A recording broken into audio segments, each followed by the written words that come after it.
We got history. Got me feeling the nostalgia when you look at me. Thinking about what could have. Tema menghargai hidup. Kita boleh menulis tema ini.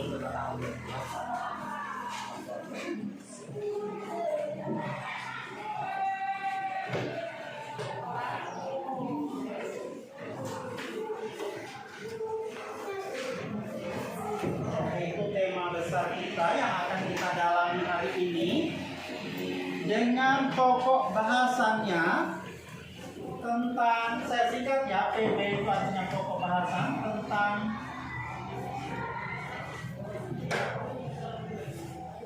aborsi. Ya, tentang aborsi. Perhatikan dulu, nanti baru boleh menulis ya. Baik, sekilas kita melihat pokok bahasan ini, kok dalam pelajaran agama bahas masalah aborsi ya. Bukannya bicara tentang Tuhan, surga. Jangan salah. Pelajaran agama Katolik khususnya tidak hanya bicara masalah iman saja, tetapi iman dan moral. Iman dan moral. Nanti kita akan mendalami apa sih aborsi itu. Dan nanti dalam pelajaran ini kita harus atau kita akan membahas tentang yang pertama itu arti dari aborsi. Apa aborsi itu? Lalu kita juga akan mempelajari, mendalami jenis-jenis aborsi.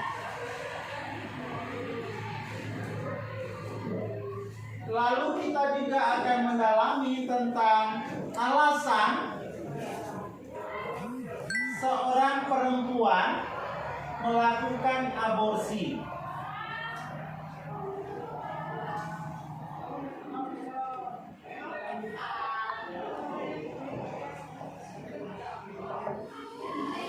Lalu ada juga akibatnya. Dan yang terakhir kita akan mendalami tentang sikap dan ajaran gereja tentang aborsi.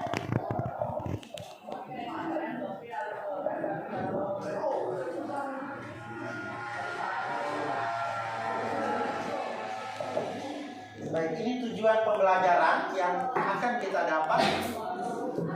Mudah-mudahan semua dari beberapa tujuan ini dengan waktu yang singkat bisa kita dapat semuanya. Pernah dengar kata ini? Pernah? Ini bukan produk makanan loh. Pernah? Guntur pernah ya? Pernah. Tidak pernah. Nanti tanya dia Pak Google. Pregi pernah? Pernah. Yang cewek-cewek ini mungkin ada yang itu kita di dalam kelas, jadi supaya luas berpendapat silakan diturunkan maskernya ya. Diturunkan maskernya.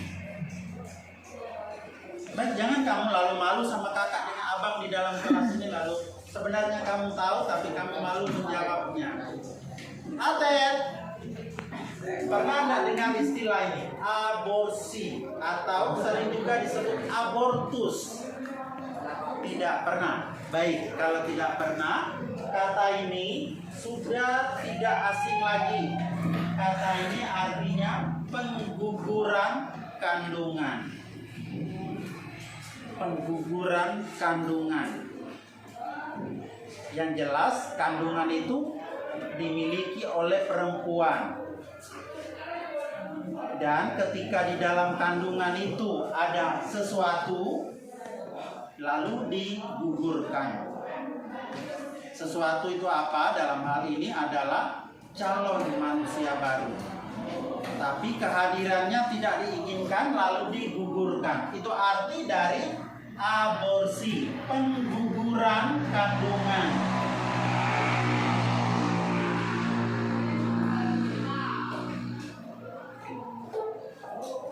Oke. Nah, pengguguran kandungan atau aborsi atau sering juga disebut dengan abortus ini ada dua jenis.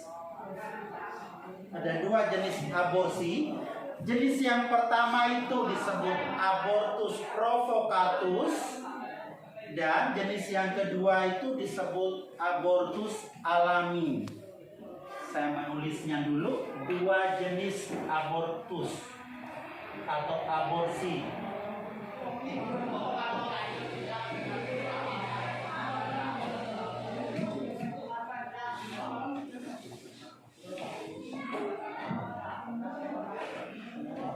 Oke, perhatikan. Dari dua jenis ini ada abortus yang disebut provocatus. Ini artinya dilakukan secara sadar dan sengaja. Bahkan sudah direncanakan. Kuna bisa simpan di otaknya. Abortus provocatus itu artinya abortus yang dilakukan secara sadar dan sengaja. Contohnya demikian. Ada cewek yang namanya Siti misalnya. Maaf kalau pacar kalian ada namanya Siti. Siti dengan Guntur misalnya. Tapi bukan Guntur kamu. Hubungan mereka, lalu si Siti hamil. Lalu mereka dua rencana. Nah, sebelum teman-teman di kelas IPS tahu, digugurkan jam. Pasti sudah direncanakan, sengaja dilakukan. Terus yang kedua ini alami. Ini kebalikan dari yang pertama. Tanpa ada unsur kesengajaan. Artinya spontanitas terjadi. Kira-kira kalau abortus yang provokatus ini terjadi saat kapan? Berarti tidak direncanakan, tidak sengaja dilakukan, tapi ini spontanitas saja. Kira-kira terjadi waktu atau saat kapan? Ini biasanya orang hamil dulu kan, baru aborsi. Tidak mungkin belum hamil pun aborsi, dah aneh. Misalnya kapan abortus alami ini terjadi? Ketika seorang yang hamil itu misalnya sakit, jatuh. Misalnya baru ngepel-ngepel licin kayak gini kan, ya lenggak-lenggok ke sana kemari, jatuh lalu spontan anong yang keluar.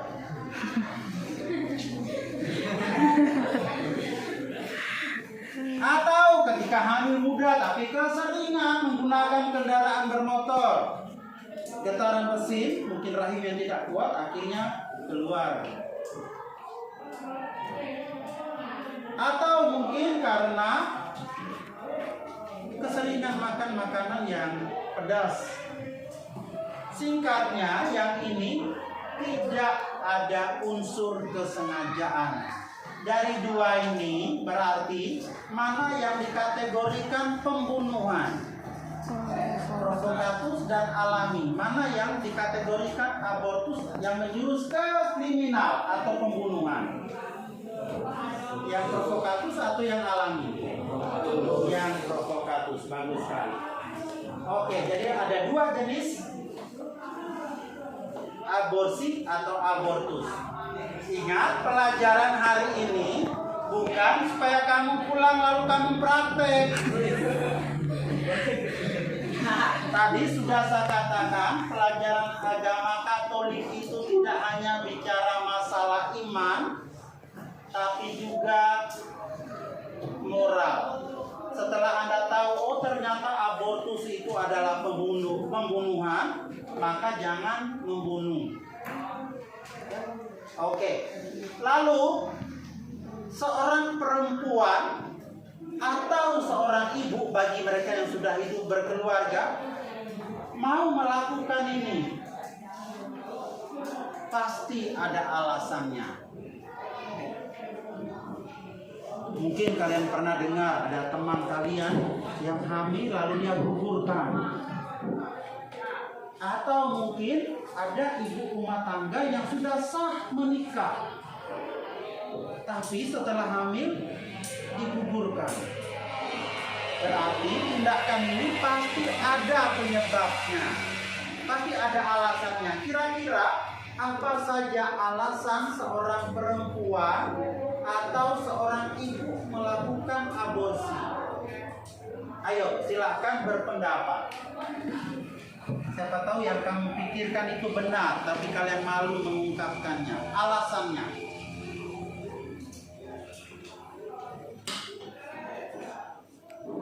Ayo. Nanti saya tuliskan, lalu jadi bahan catatan kalian. Saya tulis di sini seorang perempuan, tetapi dalam hal ini laki-laki juga ikut berperanan. Kira-kira apa saja alasan? Edo yang pertama, silakan Dok. Apa alasan seorang perempuan melakukan tindakan aborsi, padahal dia tahu itu pembunuhan?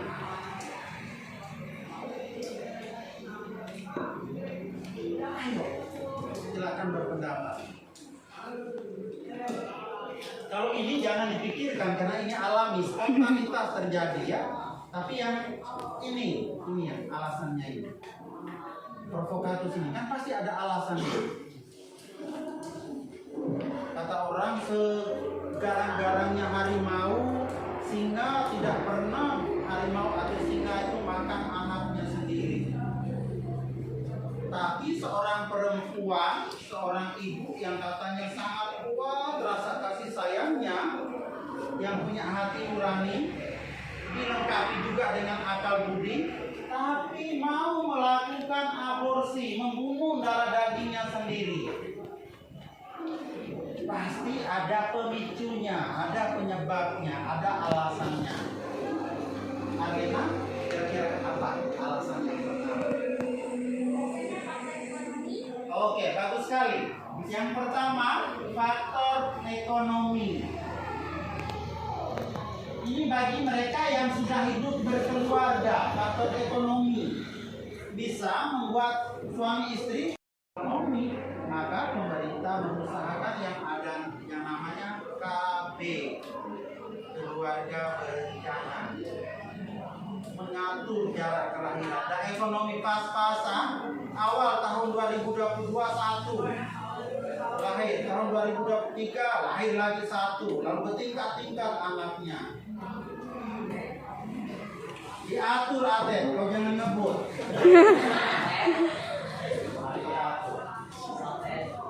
Bagus sekali jawaban Arlena. Ini faktor ekonomi. Ini khusus untuk mereka yang sudah hidup berkeluarga. Jangan Anda berpikir bahwa aborsi ini hanya dilakukan oleh kalian-kalian yang masih single, yang masih jadi sini. Tetapi mereka yang sudah sah suami istri masih ada yang nekat melakukan ini. Dengan alasan yang pertama, lebih banyak itu ke sini. Kira-kira apa lagi alasan yang lain? Evan? Apa tadi? Tidak mau bertanggung jawab. Oke, saya tuliskan ya.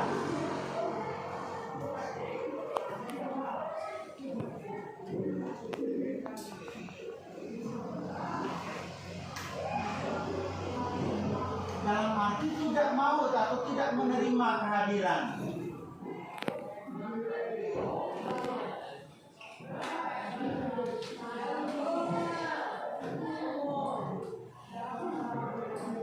Sadis. Tidak mau menerima tapi mau membuatnya.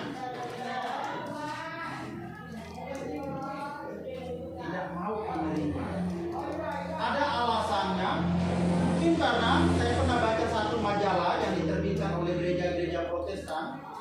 Ada satu keluarga yang anaknya, suami istri ini ingin anak yang dikandung itu laki-laki, tapi yang dikandung itu malah perempuan.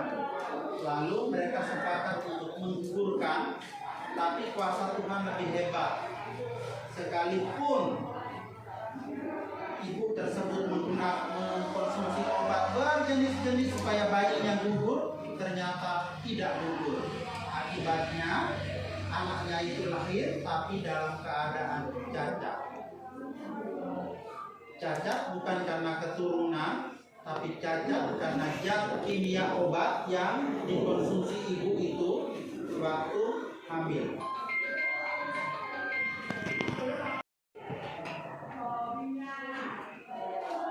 Lalu saya tambahkan di sini malu. Hamil di luar nikah. Sudah gitu bapaknya banyak lagi.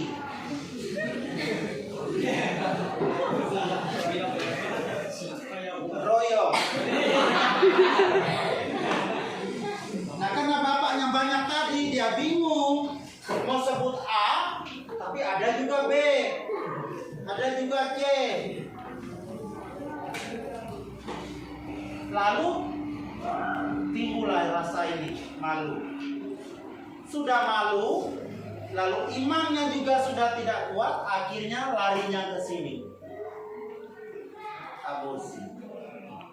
Banyak alasan. Hamil di luar nikah dan ada rasa malu. Kira-kira ada lagi alasan yang lain? Benar sekali jawaban yang diberikan oleh kalian. Ada faktor ekonomi, tidak mau bertanggung jawab, dan tidak menerima kehadiran bayi tersebut. Sudah hamil gimana nanti ya? Tidak perlu malu. Tidak perlu malu. Ingat, yang di dalam rahimmu itu dia tidak pernah minta untuk dikandung. Dia tidak pernah minta. Sama dengan kita yang ada di dalam kelas ini pun tidak pernah kan kita minta mama kita untuk mengandung kita. Kita bisa hadir ini karena buah cinta bapak dan mama. Tapi kalau ini di luar nikah lalu tidak mau bertanggung jawab lagi, itu bukan buah cinta. Nanti buah apa? Isi sendiri teh, ya. Lalu ini kok malu? Tapi waktu nugal lah ya malu.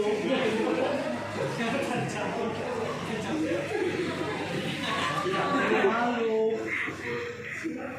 Waktu membuatnya tidak malu, ya saat hamil juga tidak malu. Justru harus seperti ini. Kalau Anda perempuan dan Anda hamil bisa hamil, syukur. Karena di luar sana banyak perempuan yang ingin punya anak tapi tidak bisa hamil. Jadi kalau kamu dikaruniai, asalkan punya suami yang sah ya, punya suami yang sah, disyukuri. Oke, itu beberapa alasan seorang perempuan, seorang ibu juga bisa melakukan aborsi. Sebelum kita lanjut ke bagian yang lainnya, ada yang ingin bertanya, saya persilakan dulu.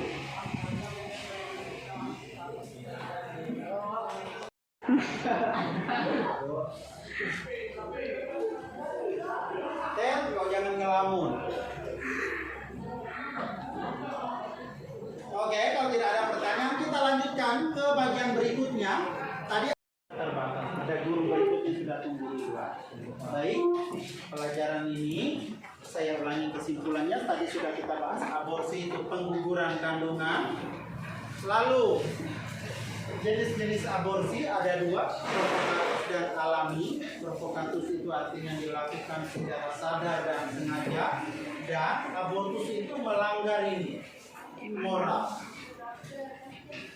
Jadi pelajaran hari ini bukan mengajak kita untuk kembali ke masyarakat lalu kita praktekkan yang namanya aborsi, dosa tadi sudah kalian sebut, tapi mengajak kita agar kita paham bahwa abortus itu dosa, dan dalam pergaulan kita menghindari yang namanya pergaulan bebas agar jangan sampai kita terjun bebas ke yang namanya ini, karena itu nanti melanggar moral.